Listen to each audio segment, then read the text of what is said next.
Eu queria, antes de nós lermos o texto bíblico que eu tenho meditado, né, nessa última semana, eu queria fazer uma pergunta para você.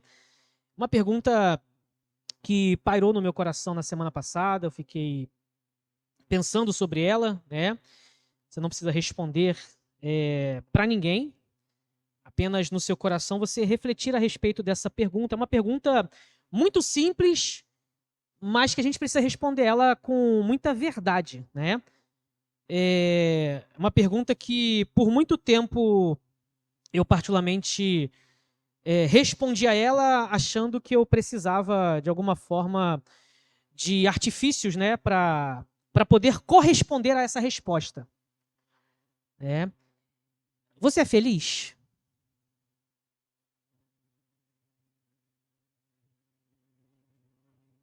Você é feliz? De verdade?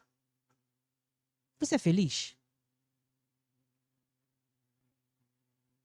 De verdade mesmo, assim. Eu lembro que antes de eu me converter, né, para eu festejar, eu tinha que me embriagar, né? Tinha que usar artifícios externos, né, para expressar alegria, felicidade, né, para ficar mais desinibido, né? E eu muitas vezes me perguntava, será que eu sou feliz? Ou será que eu preciso de coisas para me fazer ser feliz? E essa semana eu estava refletindo, né, semana passada, melhor dizendo, sobre essa pergunta, e eu lembrei de um texto muito conhecido, uma passagem bíblica onde Jesus usa diversos paradoxos da sua época. Ele contrapõe, né, algumas questões da época em que ele estava aqui enquanto pessoa, verbo vivo, né? E as pessoas perguntavam isso, as pessoas tinham essa indagação. As pessoas indagavam, ó, fulano é alguém infeliz. Não, a pessoa está passando isso, provavelmente ela é amaldiçoada. Não, a pessoa está passando essa situação. Não, não, não, ela com certeza é alguém miserável. E aí Jesus decide pregar um sermão. Eu queria te convidar a abrir sua Bíblia no Evangelho segundo Mateus escreve, no capítulo número 5, porque Jesus decidiu falar sobre a felicidade. Jesus decidiu apresentar a verdadeira felicidade. Agostinho de Hipona, né, ou mais conhecido Santo Agostinho, ele falava sobre a beatitude, ou a felicidade enquanto expectativa de algo eterno, de algo que não acaba. Porque felicidade que finda depende de circunstâncias. Agora, a promessa bíblica para sermos felizes é algo que não tem fim. É algo contínuo, inesgotável, e independe das circunstâncias. Enquanto naquela época as pessoas falavam, essa pessoa deve ser infeliz porque ela está passando esse tipo de situação. Ou essa outra deve ter sido amaldiçoada por Deus porque ela está enfrentando esse tipo de dilema. Jesus escreve, prega um sermão e Mateus decide registrar. Mateus capítulo 5, a partir do versículo 1 vai dizer: ao ver as multidões, Jesus subiu a um monte. Ele se assentou e os seus discípulos se aproximaram dele. Então ele passou a ensiná-los. Jesus disse: bem-aventurados os pobres em espírito, porque deles é o reino dos céus. Bem-aventurados os que choram, porque serão consolados. Bem-aventurados os mansos, porque herdarão a terra. Bem-aventurados os que têm fome e sede de justiça, porque serão saciados. Bem-aventurados os misericordiosos, porque alcançarão misericórdia. Bem-aventurados os limpos de coração, porque verão a Deus. Bem-aventurados os pacificadores, porque serão chamados filhos de Deus. Bem-aventurados os perseguidos por causa da justiça, porque deles é o reino dos céus. Bem-aventurados são vocês quando por minha causa os insultarem, os perseguirem e mentindo disserem todo mal contra vocês. Alegrem-se e exultem, porque é grande a sua recompensa nos céus. Pois assim perseguiram os profetas que vieram antes de vocês. Jesus ele faz algo que os rabis da época costumavam fazer. Era comum, quando alguém queria ensinar a pessoa, se assentar. Se assentar para compartilhar, em primeiro lugar, tempo para quem quer prestar atenção. Tempo para quem quer aprender. Jesus ele vê as multidões e decide usar aquela oportunidade para ensinar. Para compartilhar a respeito das boas novas ou das bem-aventuranças. Falar sobre a felicidade. O termo bem-aventurança, em algumas traduções ou versões, é colocado como feliz, ou feliz é quem passa por isso. Algumas outras traduções vai falar de abençoado. Abençoado é quem passa por esse tipo de situação. Tem alguns comentaristas que vão falar que poderia até ser usado uma felicitação, dizendo parabéns porque você está passando por isso. Parabéns. Parabéns porque você é pobre em espírito. Parabéns porque você chora. Parabéns porque você é manso. Parabéns porque você tem fome e sede de justiça. Parabéns porque você é misericordioso. Parabéns porque seu coração está limpo. Parabéns porque você é pacificador. Parabéns porque você está sendo perseguido por causa da justiça. Parabéns. Então, Jesus decide ensinar e mudar um paradigma da época. Ele passa a ensinar e ele, dentro do seu ensino, ele vai dizer, e Mateus vai registrar, Mateus era judeu, convertido ao cristianismo, ou a Cristo enquanto Jesus, enquanto o Messias prometido, que vem e cumpre as profecias messiânicas a respeito dele mesmo. Mateus ele usa algo que, com a perspectiva mais do contexto religioso, Lucas, por exemplo, quando vai registrar, Lucas fala, felizes os pobres. Mateus não. Mateus vai falar que felizes os pobres em espírito. O termo, no quesito mais profundo, é um termo que diz que é feliz quem é infantil. Mas não infantil no quesito de infantilidade, mas infantil no quesito de ser alguém infanto, alguém que se aproxima de Deus como uma criança. Feliz quem no seu interior é como uma criança. Quem é um infanto no seu coração. Quando os discípulos estavam disputando a respeito de quem era o maior no reino, né? Vamos ver quem é o maior. Quem é que pode mais? Quem vai ser a maior autoridade? Quem vai sentar à direita do mestre? E aí Jesus pega e chama uma criança e apresenta uma forma de se aproximar de Deus. Jesus diz, se vocês não se converterem como essa criança, vocês não vão entrar no reino dos céus.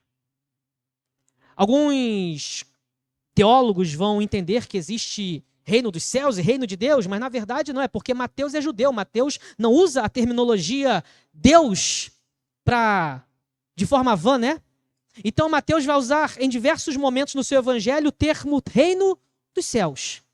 E eu creio, entendo teologicamente que tanto quando usa o termo reino dos céus como o reino de Deus, está falando a respeito de um reino em Cristo. Então, o primeiro convite é para que nós devemos, para sermos felizes, nos aproximarmos de Deus como uma criança. Feliz quem no seu coração não se acha todo-poderoso. Quem acha no seu interior muita riqueza de ser. Eu sou muito bom. Eu sou rico em mim mesmo. Meu espírito é altivo.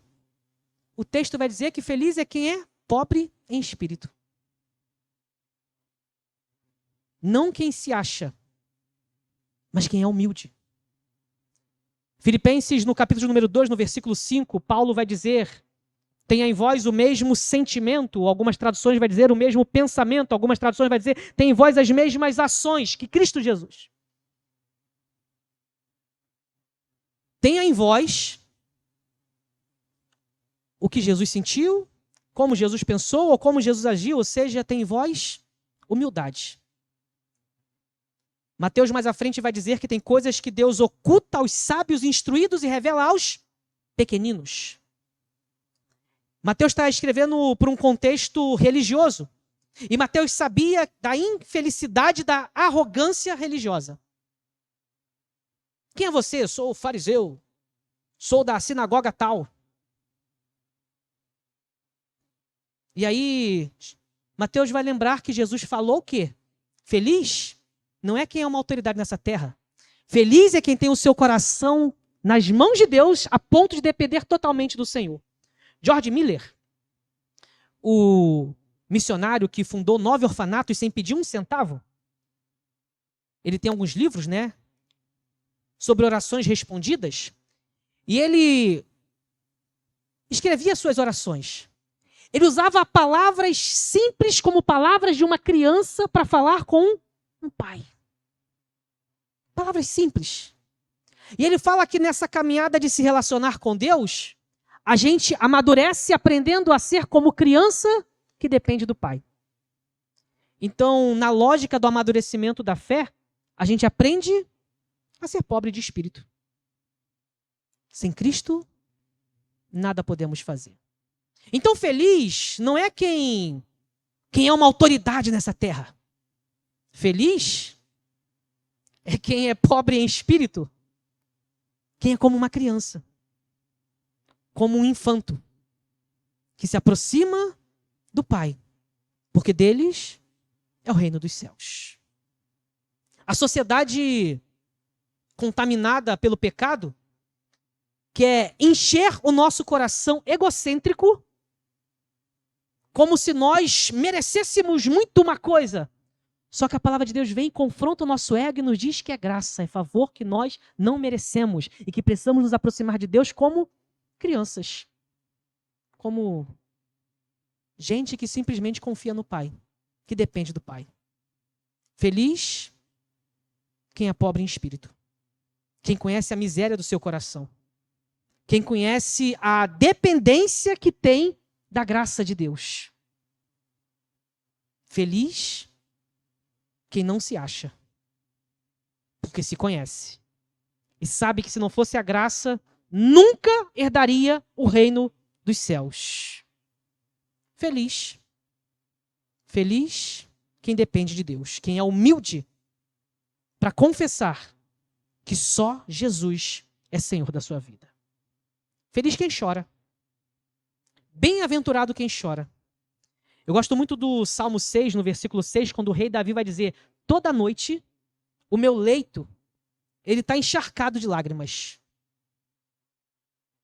Eu me quebranto diante de Deus. Chorar. Tá chorando porque se você tem um Deus. Eu tenho um Deus e ainda assim eu choro.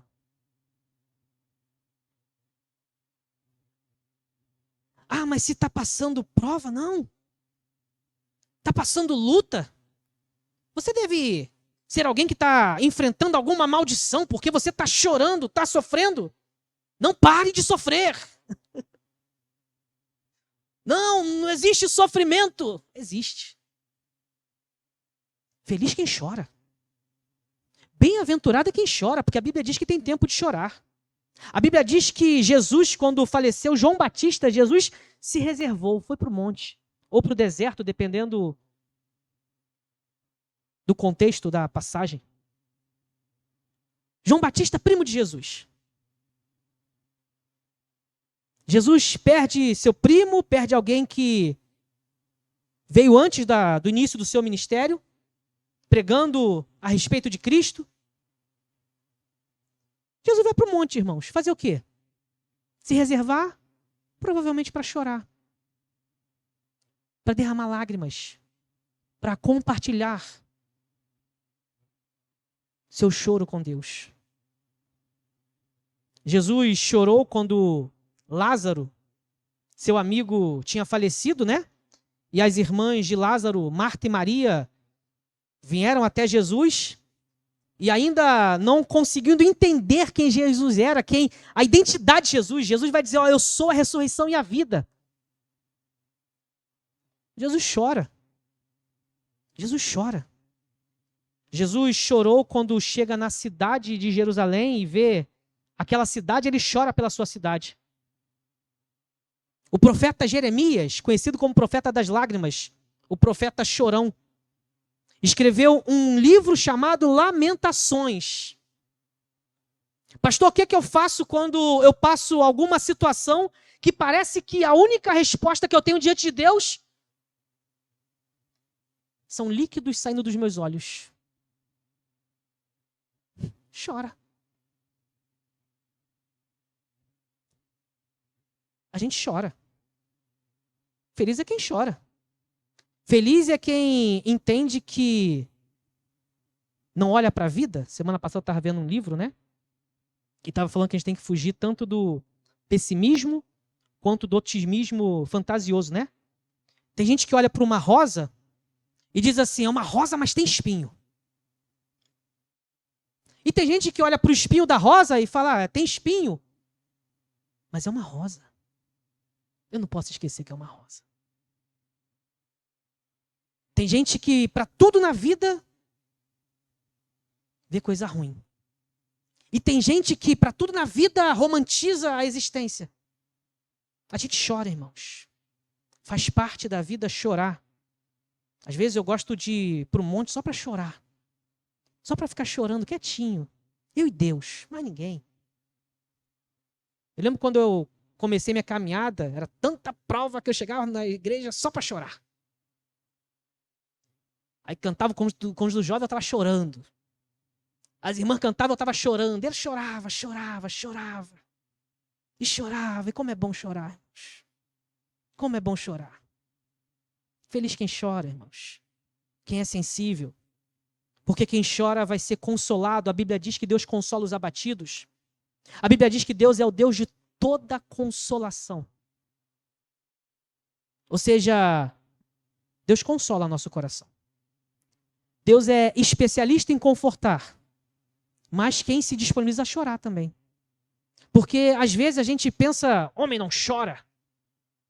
Eu lembro uma vez quando eu era capelão, eu fui visitar um rapaz que estava no hospital. E aí o rapaz estava no hospital e não descobriam por que ele estava no hospital, não descobriam por que ele estava no hospital. E aí eu fui visitar ele, e aí ele contou a história, ele falou que o pai dele tinha falecido por um infarto. E ele não chorou, porque homem não chora. E aí tinha 1 ano ou 2 anos que o irmão dele tinha falecido por infarto, e ele não chorou porque homem não chora. E aí eu pedi licença para a esposa dele, falei, deixa eu ficar sós com seu esposo aqui. E eu falei para ele, pode chorar. Homem chora. Jesus chorou. Ele só precisava chorar, irmãos. Passou uns 2 dias e ganhou alta do hospital. Porque estava com o choro preso. Era só chorar. Doenças psicossomáticas, a gente somatiza os nossos medos, as nossas dores, os nossos dramas, os nossos dilemas e a gente não coloca para fora. Não chora. Não se derrama, não se quebranta. E aí fica com aquela dor interna te remoendo. A gente precisa chorar também quando a gente peca e se quebrantar e dizer, Senhor, perdoa. Eu quero me aproximar quebrantado.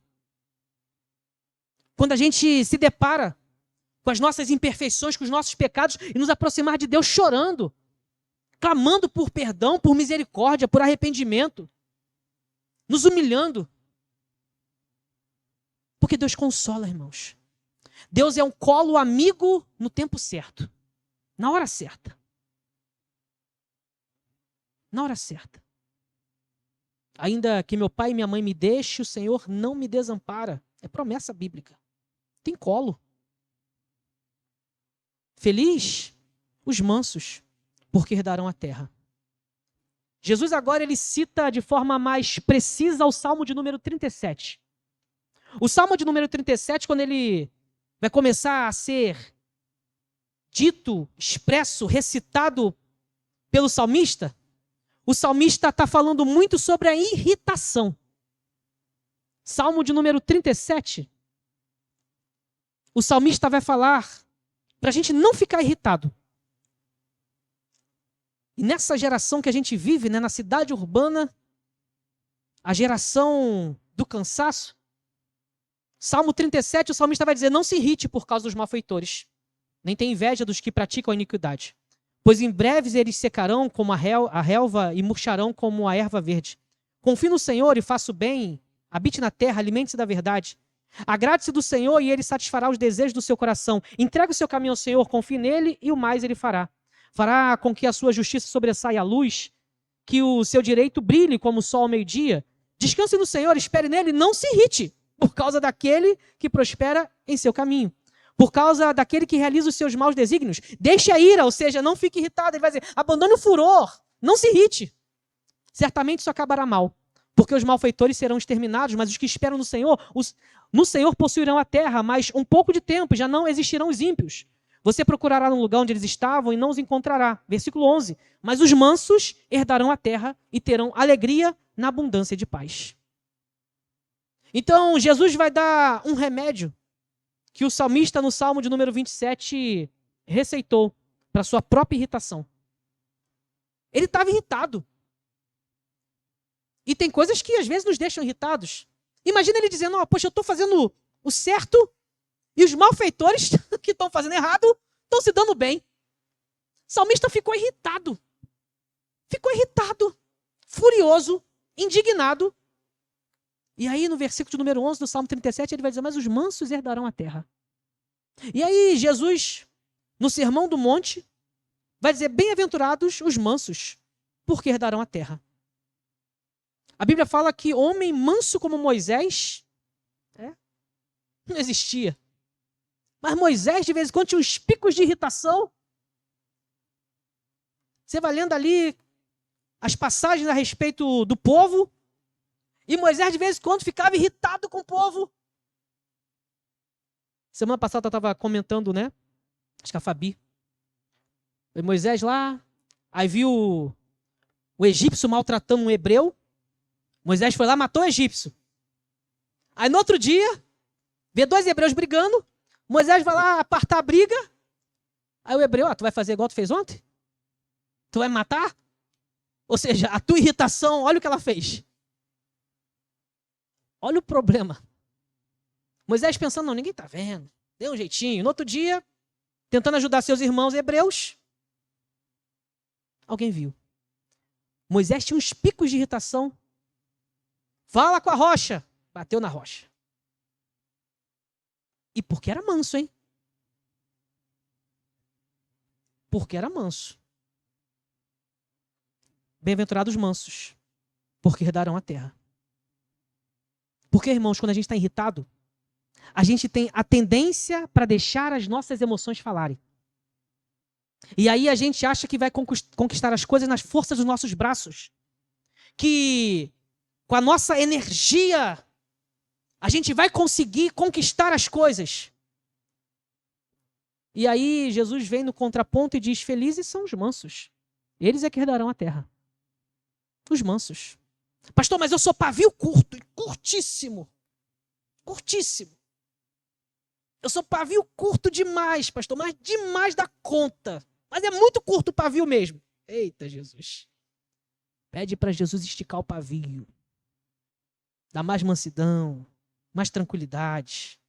E eu digo que eu preciso também, irmão. Eu sou sanguíneo, irmão. Sanguíneo é terrível. Nem te falo. Só misericórdia. Pedro, vendo os soldados virem prender Jesus. Pedro, provavelmente sanguíneo, pega a espada, irritado, o que ele faz?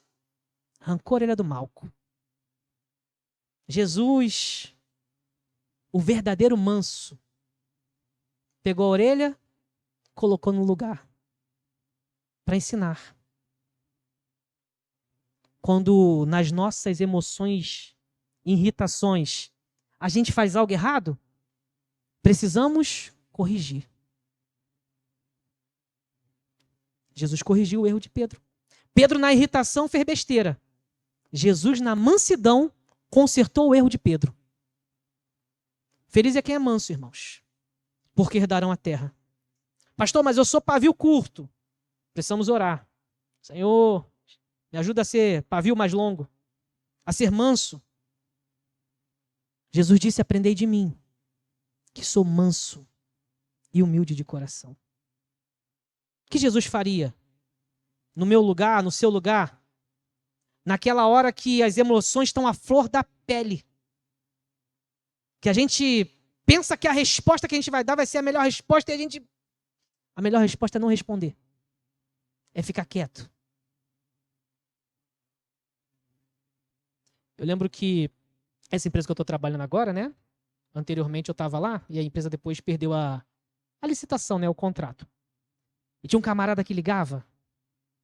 E ele ligava, a ligação dele só caía comigo. Mas me xingava tanto. E eu via que provavelmente os operadores deixavam ele, né? Deixavam ele passando lá. Que eu via assim, aí, gente, eu olhava o histórico dele e falei, esse camarada aí, se ele continuar com esse comportamento, ninguém vai atender ele. Eu atendia. Falei, senhor, já registrei aqui, senhor. Registrei, senhor. Já registrei, não depende de mim, não depende de mim. Meu trabalho eu estou fazendo. Aí quando a empresa perdeu a licitação, anteriormente, né? A estabeleceram o último dia, já é o último dia que a gente vai prestar serviço para tal empresa. E depois disso, irmãos, um abraço. Aí beleza, tô lá, meu último dia, tranquilão, tá bom. Quem liga? O abençoado. Aí quando eu fui ver no histórico, o que ele queria tinha sido resolvido. Eu falei, vou dar, benção, vou dar a resposta que ele queria. Foi favorável a você esse procedimento que você pediu. Aí dei a resposta para ele. Falei, senhor, queria dizer para o senhor que aquilo que o senhor tem pedido aí diversas vezes, o senhor conseguiu. A resposta do setor responsável aqui foi favorável ao senhor. Aí você pensa, olha, ele ficou feliz. Ele discordou. Eu falei, não estou acreditando. Ele falou, abre mais uma reclamação. Era meu último dia, né? Eu falei, meu Deus, o que eu vou fazer? Vou abençoar a vida dele. Abri a reclamação, falei, Deus te abençoe. Vá em paz. A gente tem que aprender a ser menos reativos, irmãos. Mas tem gente que, mesmo que tudo contribua para que a pessoa consiga aquilo que ela quer, no final ela vai estar irritada mesmo assim. E aí, irmãos, coração do outro é terra que só Deus conhece. A gente só pode tentar responder com a mansidão que Deus nos concede. Bem-aventurados que têm fome e sede de justiça, porque serão saciados. O convite a sermos mansos, como a Bíblia diz, a palavra dura suscita ira, mas a palavra branda ou mansa apazigua o furor, não é nós sermos pacatos e nós vermos injustiças acontecendo e a gente simplesmente achar que não tem problema nenhum. Não. Sermos passivos. A Bíblia nos convida a termos fome e justiça de Deus, não de vingança. O problema é que muitas vezes nós confundimos ter fome e justiça com sede de vingança. A Bíblia diz que a vingança pertence ao Senhor. Às vezes a gente fala, não, mas isso não é justo, irmãos. O único que podia dizer isso não é justo não falou. Aquele que estava ali na cruz, sofrendo a injustiça por causa dos meus e dos seus pecados, que poderia olhar para Deus e falar, Pai, isso não é justo. O único que poderia dizer, isso não é justo, sabe o que ele disse? Pai, perdoa, porque eles não sabem o que estão fazendo. Jesus suportou a injustiça.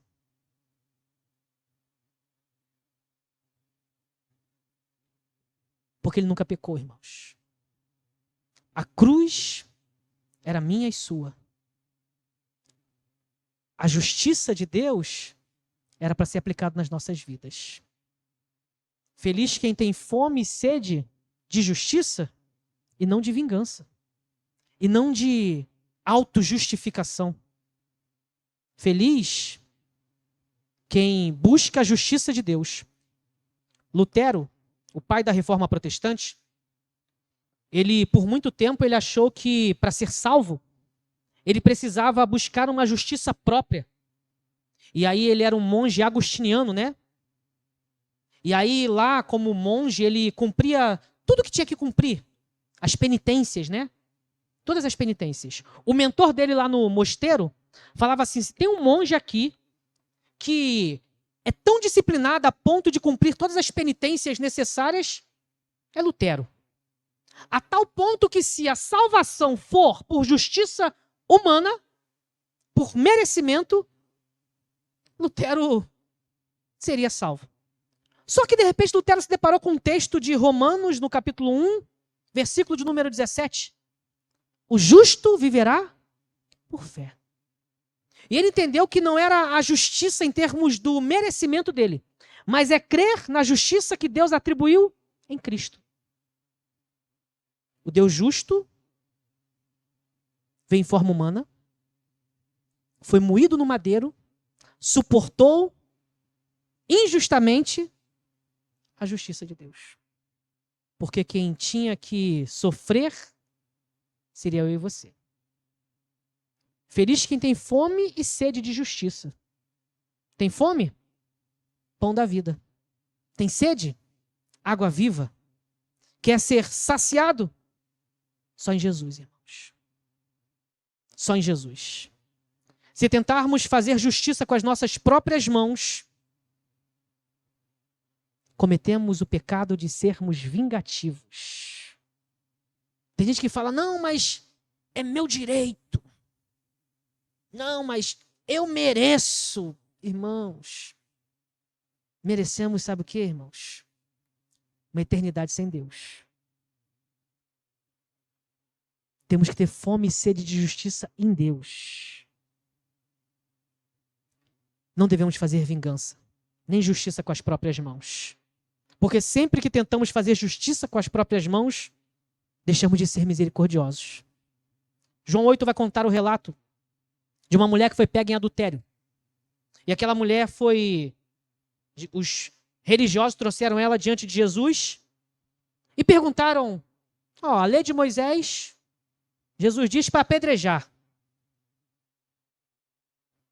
Aqueles homens queriam aplicar justiça. É justo isso. Vamos apedrejá-la. Aí Jesus pegou e falou, beleza. Quem não tem pecado, atire a primeira pedra. Quem se acha tão justo a ponto de condenar o outro com as próprias mãos, aplique a sua justiça. Aplique. Eu tenho sede e fome de justiça. Mas em Deus? Em Deus? Ou em você mesmo? Nossa autojustificação, irmãos, é condenação para a gente e para o outro. A justiça de Deus é perfeita. Porque Deus é misericordioso. Como falei domingo passado a respeito de Davi, né? Quando Davi teve que escolher, Davi falou, eu prefiro cair nas mãos de Deus do que nas mãos dos homens. Feliz quem tem sede e fome de justiça, porque vai ser saciado ou vai ser farto em Cristo, em Deus, irmãos, não em nós mesmos. Em nós a gente faz tanta coisa errada e a gente se acha muitas vezes tão bons, tão bons, tão bons, a ponto de sermos condenadores do outro. Não pode fazer isso comigo não. Quem sou eu e você, irmãos? Eu lembro uma vez uma pessoa estava contando um dilema, né, que ela passou na igreja, não aqui na nossa igreja, né, um líder, e falou, eu olhei pro irmãozinho e falei, vocês sabem com quem você está falando? Falei, que isso, hein, Marão? Tá bom. O irmãozinho respondeu, não, com quem? Com um pecador igual eu. igual eu. Irmãos, nossas obras são como trapo de imundícia. Se buscarmos justiça própria, vai dar ruim. Agora, quem tem fome e sede de justiça de Deus, vai ser farto, vai ser saciado. Porque em Cristo e através de Jesus, nós somos saciados. Ele suportou a justiça perfeita de Deus, mas que em Cristo foi injusta, porque era para ser aplicada em nossas vidas. Felizes os misericordiosos, porque alcançarão misericórdia. Romanos, no capítulo de número 12, no versículo 8, vai dizer que nós devemos exercitar a misericórdia com alegria. Exercitar a misericórdia com alegria. Eu lembro uma vez, quando eu trabalhava como capelão no contexto cemiterial, que aí eu estava fazendo uma cerimônia, não sei se já contei isso para os irmãos aqui. E eu comecei a fazer a cerimônia fúnebre e um senhor caiu mesmo, no meio da cerimônia, caiu literalmente, né? E aí eu parei a cerimônia, falei, ó, tem enfermaria, vamos levar ele para enfermaria, tinha uma enfermaria ali no Caju, acredito que tem ainda. E aí depois aquele senhor, ele veio até a minha pessoa e conversando, compartilhando o contexto das suas lutas, da sua dor, da sua perda. E ele falou para mim assim, eu era pastor evangélico. Me desviei do evangelho por causa daquela mulher que eu estou sepultando. Ela era minha amante.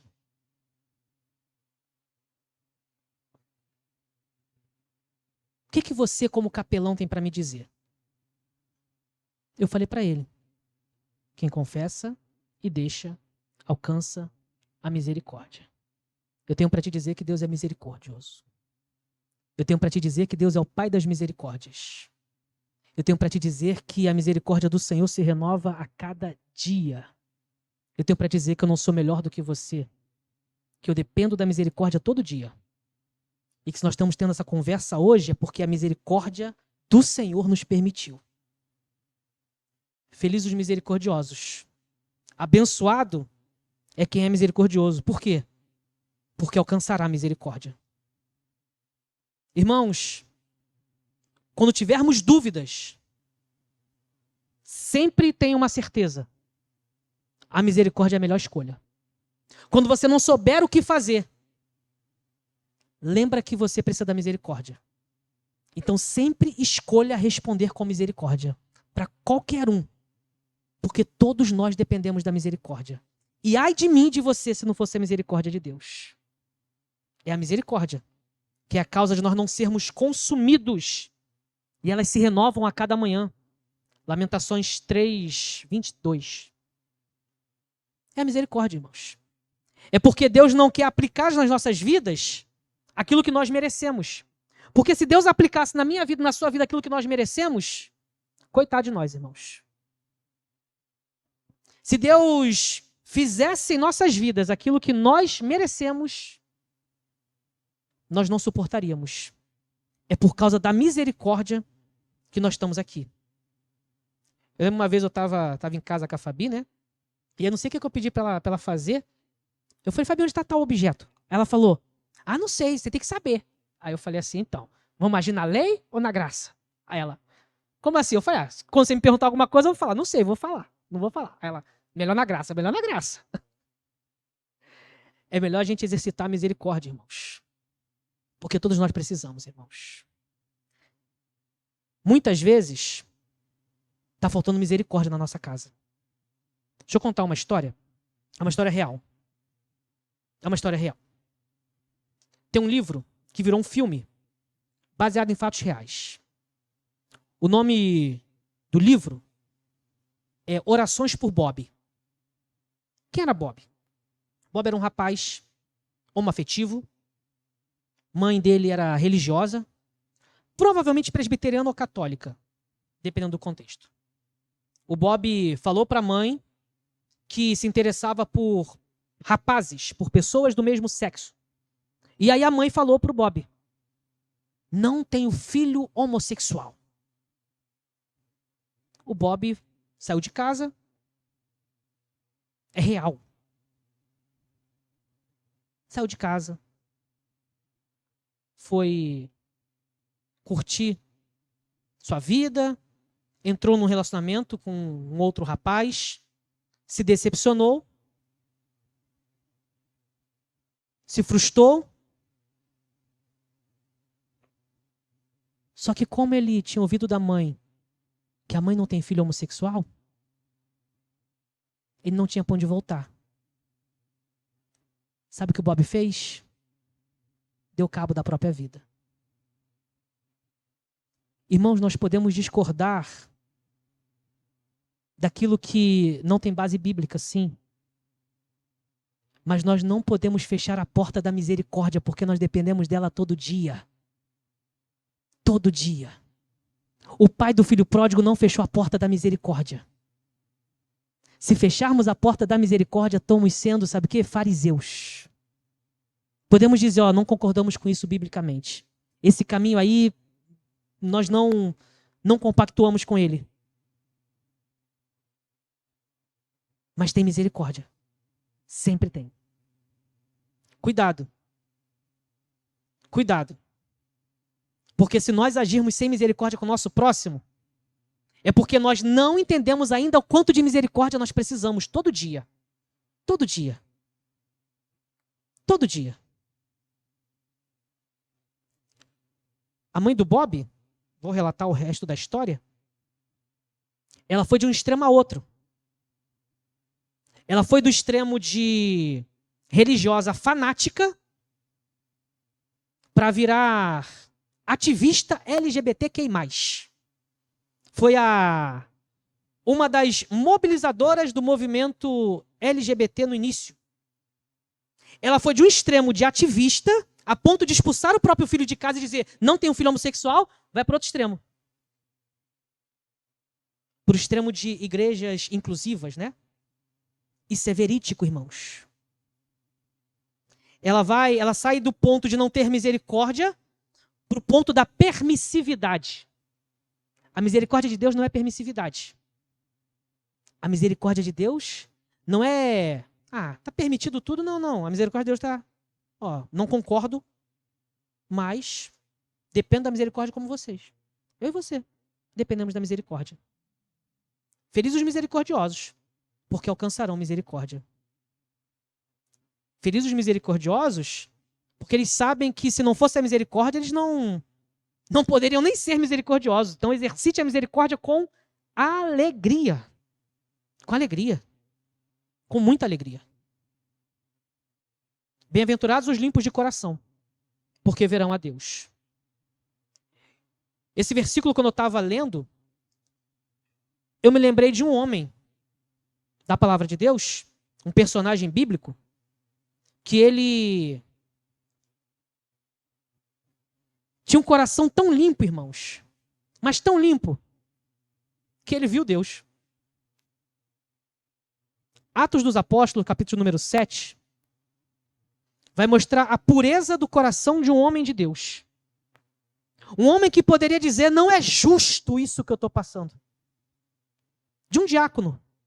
Um diácono cheio do Espírito Santo, cheio de sabedoria, que pregou a respeito de Jesus para os fariseus, para os religiosos ali da sua época. E os homens ficaram tão furiosos, rugiram os dentes. E rugindo os dentes de fúria, maltratando ali Estevão e depois apedrejaram Estevão até a morte. Estevão tinha um coração tão puro, irmãos, mas tão puro. Sabe o que ele disse? Perdoa. Perdoa eles. Perdoa eles. Estevão tinha um coração tão puro que disse para Deus perdoar.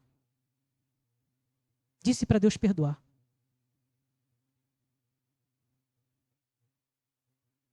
Estevão tinha um coração tão submisso a Deus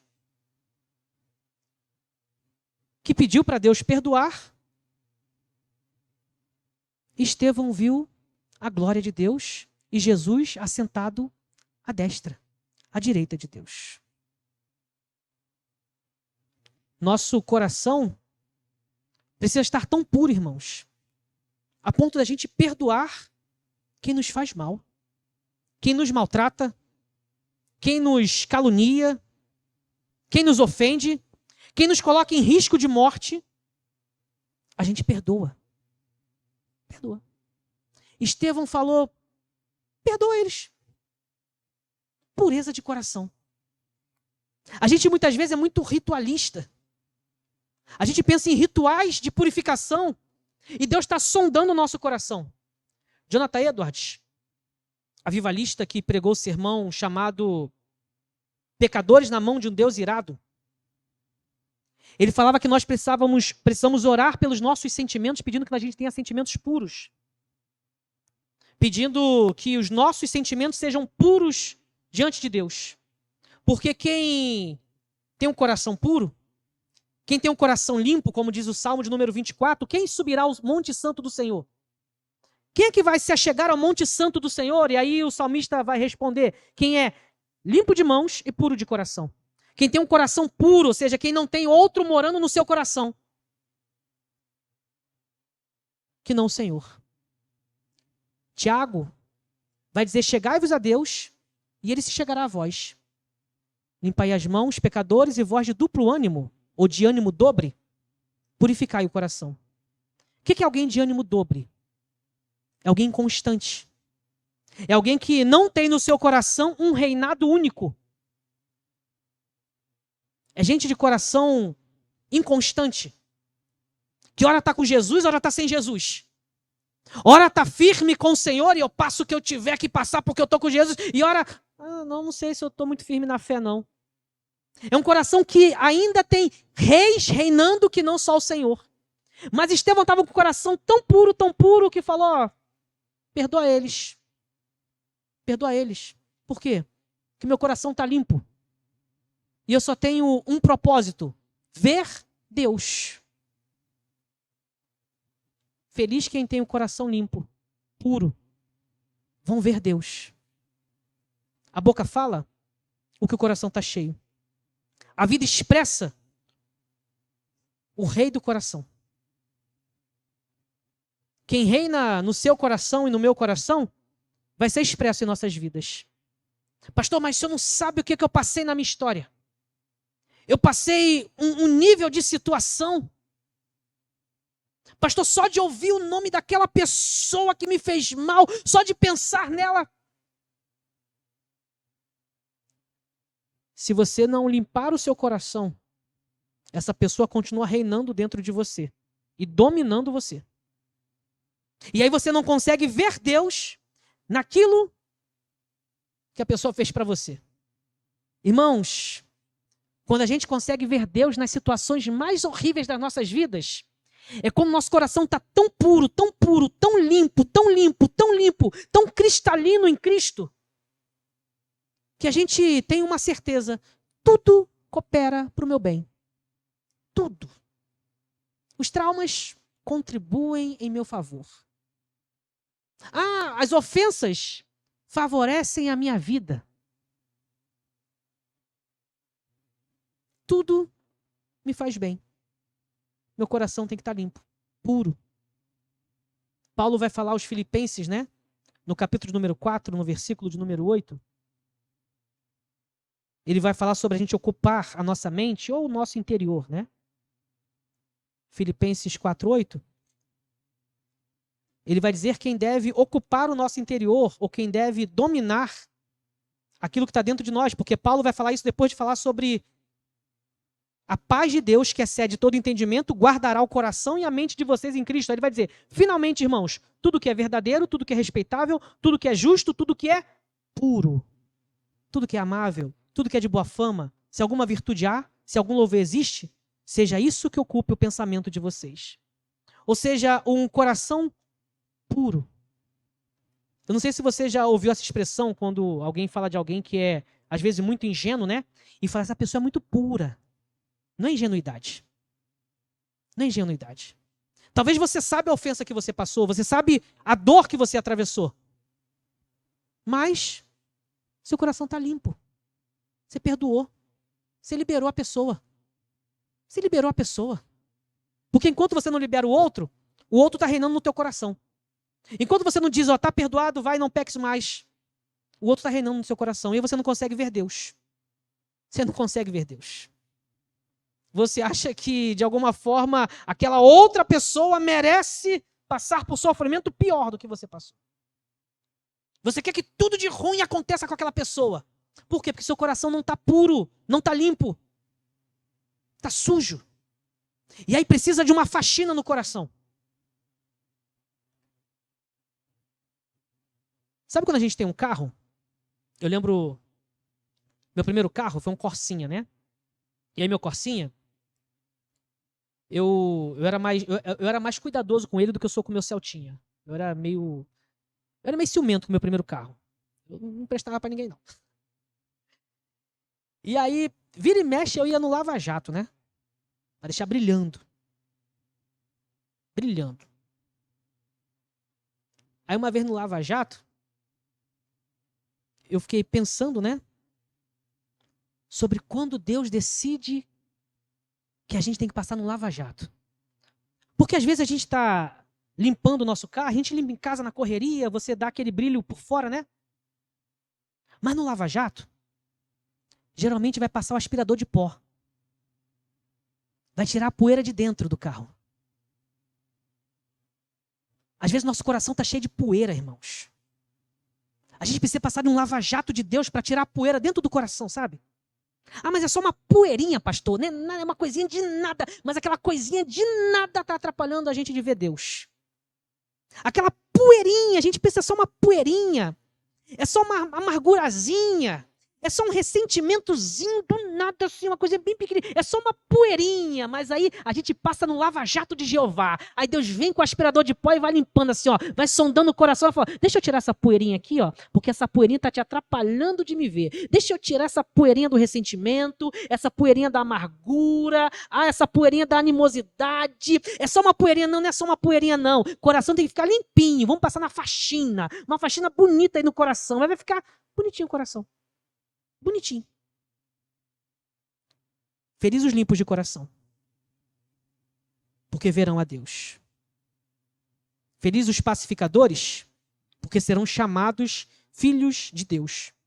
Tiago vai dizer que o fruto da justiça semeia-se na paz para quem exercita a paz. Romanos vai dizer que naquilo que depende de mim e de você, aquilo que depende de vós, tem a paz com todos. Felizes os pacificadores. Não quem é passivo, mas quem é pacificador. Porque quem é pacificador vai ser chamado filho de Deus. Ou seja, vão ver a conduta da pessoa e vão dizer, aquela pessoa é um filho de Deus. Aquela pessoa é uma filha de Deus. Aquela pessoa é alguém abençoado, é alguém abençoada. É um filho de Deus.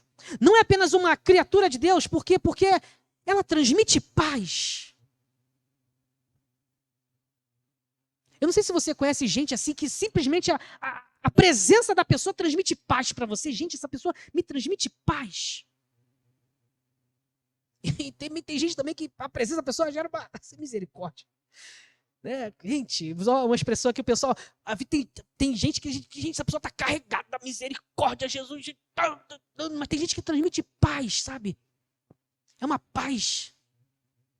Felizes os pacificadores. Feliz quem não joga lenha na fogueira. Você está vendo que a pessoa está com um problema, aí você, vou jogar lenha na fogueira. Eu quero ver pegar fogo mesmo, hein? Vou jogar lenha na fogueira. Ih, tá com problema, é mesmo?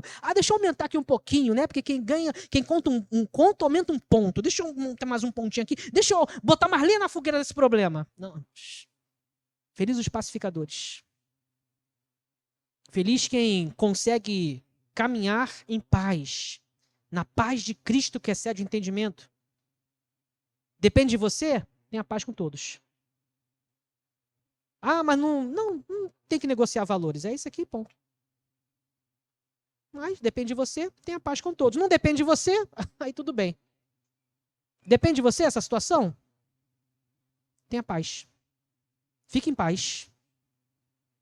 Mostre que você é um filho de Deus. Mostre que você é uma filha de Deus. Mostre que você é alguém que conhece Jesus. Mostra que você é alguém que crê em Jesus. Ande na paz de Cristo que excede o entendimento. Viva na paz do Senhor, que não seja mero jargão nosso, né? A gente passa para as pessoas, a paz do Senhor. Eu lembro quando eu era da Assembleia de Deus, às vezes vinha pregadores lá na igreja, né? Aí o pregador falava, você que está com problema com o seu irmão, com a sua irmã, vem aqui na frente, dá um abraço nele e nela. Gerava um constrangimento. E aí? Continuava em guerra. Não é isso, irmãos. É vida em paz, irmãos. Eu já relatei isso quando eu era da metodista, né? Eu era novo convertido. Aí uma vez o pastor que chegou lá novo, né? Ele falou assim, irmãos, era no dia da ceia. Irmãos, nesse momento, você vai trocar o cálice com algum irmão que você está em contenda aí, com luta. Foi um troca-troca de cálice, irmãos. Eu falei, misericórdia, Jesus. Eu era novo convertido. Eu olhei aquilo e falei, Jesus, que guerra é essa, Jesus? Pastor, faz isso aqui. Não, pastor, não, calma. Ele falou, troca o cálice com o irmão que você está com um problema aí, para resolver o problema na troca do cálice. Eu falei, misericórdia. Se o pastor fizesse isso aqui, pelo amor de Deus, pastor, nem pensar, pastor. Pastor, tem uma lista aqui de pessoas que eu tenho que trocar o cálice. Sangue de Jesus tem poder. Felizes os pacificadores, irmãos, porque serão chamados filhos de Deus. Pastor, por que as pessoas não me consideram um filho de Deus? Talvez porque você está criando mais guerra do que paz. Porque talvez a bandeira que você levanta não é a bandeira da paz, é a bandeira da guerra. Você é mais um militante de guerra do que um pacificador. Talvez você entra em brigas desnecessárias na sua vida. Lembra no passado, o Whindersson Nunes foi brigar com o Popó? Ficou com a cara quebrada? Foi entrar numa briga que não tinha necessidade, irmãos. Se a gente entrar em briga que não tem necessidade, a gente leva uma surra. Levou uma surra. Desnecessário. Somos chamados a sermos pacificadores, irmãos. E o sinal vai ser porque as pessoas vão ver que nós somos filhos de Deus. Indo para a conclusão, o tema da mensagem é Felizes os filhos. Felizes os filhos. Feliz quem é filho, irmãos. Feliz quem é filho. Ah, eu ainda não confessei Jesus. Biblicamente, você ainda não é filho. Você é criatura. Eu ainda não nasci de novo. Só é filho em Cristo. Porque em Cristo nós somos adotados. Fora de Cristo, não somos filhos. Não é mérito, é graça. E em Cristo, felizes os perseguidos, por causa da justiça, porque deles é o reino dos céus. Os discípulos começaram a pregar o evangelho, a compartilhar as boas novas, depois que Jesus ressuscitou, o Espírito Santo veio no Pentecostes. E aí os discípulos pregando, as autoridades locais tentando proibi-los de pregar. E aí os açoitaram e eles ficaram alegres. Por quê? Fomos dignos de sofrer por causa de Jesus. O que nos separará do amor de Cristo? A perseguição? A perseguição? Ah, pastor, estou sendo perseguido lá no meu trabalho, é mesmo? É. Minha chefe fala para mim todo dia. E é crente, hein? É mesmo? É. Por que sua chefe fala isso? Pastor, todo dia eu chego uma hora atrasado, minha chefe fala, não é crente, como é que vai chegar atrasado? Tá me perseguindo, pastor. Tá não. Tá te corrigindo. Perseguição é por causa de Cristo e não por pecado nossos. Pedro vai dizer, se estão te perseguindo e estão te perseguindo por algo justo que você está fazendo, porque você está fazendo certo, se alegre. Ah não, aí tudo bem. Não, tranquilão. Agora, se estão, entre aspas, nos perseguindo porque estamos nos comportando não como cristãos, aí não. Aí é Deus usando o ímpio para nos disciplinar. Aí é vergonha. Aí é vergonha. Não é perseguição, não. Aí é pra gente ficar no prumo. Ajustar. Feliz quem é perseguido por causa da justiça. Justiça de Deus. Porque deles é o reino dos céus. Agora, pessoas com mania de perseguição, aí não, irmãos. Você conhece gente com mania de perseguição? Tudo é perseguindo? Tudo tá perseguindo? Tudo. Não, tá me perseguindo. Não, tá me perseguindo também. Não, isso aqui é perseguição. Não, o pastor pregou, foi indireta para mim. Isso foi perseguição do pastor, é indireta para mim. Tudo é perseguição. Irmãos, quando tudo é uma coisa é porque nada é. Se tudo é perseguição, provavelmente nada é perseguição. Agora, se você falar assim, ó, pastor, fui demitido. Por quê? Porque eu sou cristão. Eu testemunho. É porque eu não compactuei com um jeitinho lá que deram no meu trabalho. Deram um jeitinho lá, eu falei, não, eu sou crente. Sou crente. Não, aí sim, que aí é questão de valores. Bem-aventurados, felizes os perseguidos por causa da justiça, porque deles é o reino dos céus. Felizes vocês quando por minha causa, ou seja, por causa de Jesus, vocês sofrerem insultos. Vocês forem insultados por causa de Jesus. Quando por causa de Jesus começarem a xingar vocês, quando por causa de Jesus insultarem vocês, não por causa do seu posicionamento político, partidário, não, mas por causa de Jesus. Quando por causa de Jesus chegarem e falarem assim, ó, a partir de agora, quem for crente nesse país, vai ficar preso. Por causa de Jesus. Não, porque agora está proibido pregar o evangelho nesse país. Opa, por causa de Jesus. Não, porque a partir de agora, e o país está caminhando para isso, tá, gente? Porque agora, nesse país, não pode mais dizer que não concorda com tal religião, porque se falar que tal religião é do diabo, tá errado. Tá bom. Agora, quando por causa de Jesus formos insultados e perseguidos, e mentirem, ou seja, caluniarem, quando o pai da mentira usar mentirosos para denegrirem a sua vida, falarem todo mal contra você, ou seja, arquitetarem um plano contra você por causa de Jesus, se alegre. Não, pastor, eu vou revidar. Se alegre. Não, pastor, eu vou atrás dos meus direitos. Se alegre, exulte. Porque grande é a sua recompensa nos céus. Pois assim perseguiram os profetas que vieram antes de vocês. Quer ser feliz? Seja pobre em espírito. Ou seja, seja humilde como uma criança. Quer ser abençoado? Chore. E saiba que Deus vai te consolar. Você sofreu algo, você acha que é o seu direito? Você está irritado com isso? Os mansos é que herdarão a terra. Parabéns aos mansos. Você sofreu um dano? Você tem fome e sede de vingança? Fome e sede de justiça é quem vai ser saciado.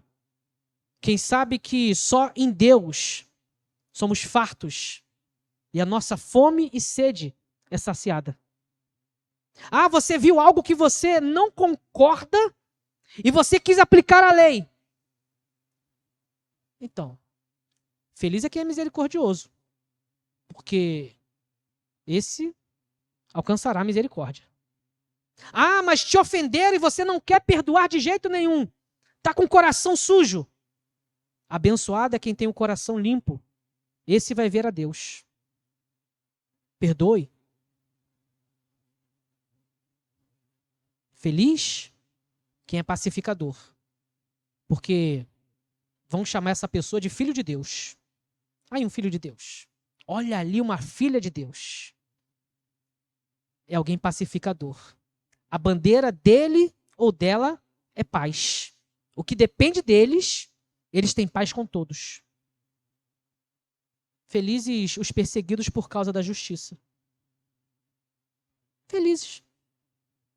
Quando sofrermos injustiças, insultos, perseguição, quando falarem mentira contra a sua vida, a minha vida, é por causa de Jesus? Fique alegre. A alegria do Senhor é sua força. A alegria do Senhor é a nossa força. Exulte. Festeje. Dá glória a Deus, dá aleluia.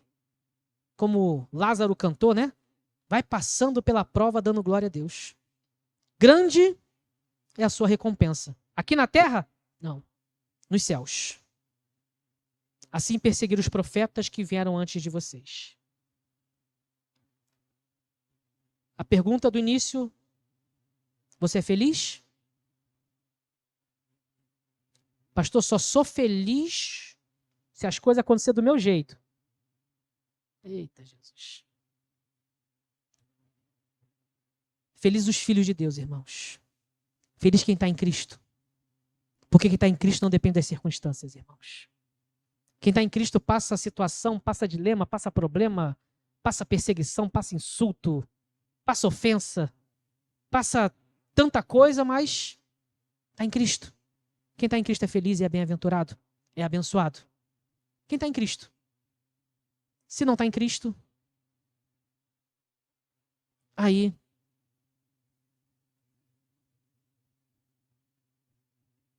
Paulo falou aos irmãos em Coríntios, 1 Coríntios capítulo 15, versículo 19. Se esperamos em Cristo só para essa terra, só para esse tempo, somos os mais infelizes de todos os seres humanos. Se o que vai nos fazer feliz é o nosso candidato ganhar a eleição desse ano, somos os mais infelizes de todos os tempos. Se o que vai nos fazer feliz é nós passarmos num concurso público, somos os mais infelizes de todos os tempos. Se o que vai nos fazer feliz é a nossa família ser próspera financeiramente, somos os mais infelizes de todos os tempos. Se esperarmos só para esse tempo, irmãos. Pastor, quer dizer que eu não posso ter as expectativas? Pode ter. Mas também pode saber que elas podem ser frustradas. E se as nossas expectativas forem frustradas? E aí? Eu não sou abençoado porque o que eu queria que acontecesse não aconteceu? Se esperarmos só para esse tempo, só para a vida terrena, somos os mais infelizes de todos os seres humanos. Se a minha felicidade e a sua felicidade tiver dependência de circunstâncias, somos infelizes, irmãos.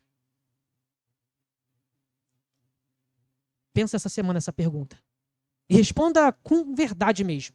Você é feliz? Você é feliz? De verdade mesmo? Ou você depende das circunstâncias? Felizes os filhos que confiam em Deus, que dependem de Deus, que sabem que a sua felicidade está nele. E ponto. Somos bem-aventurados.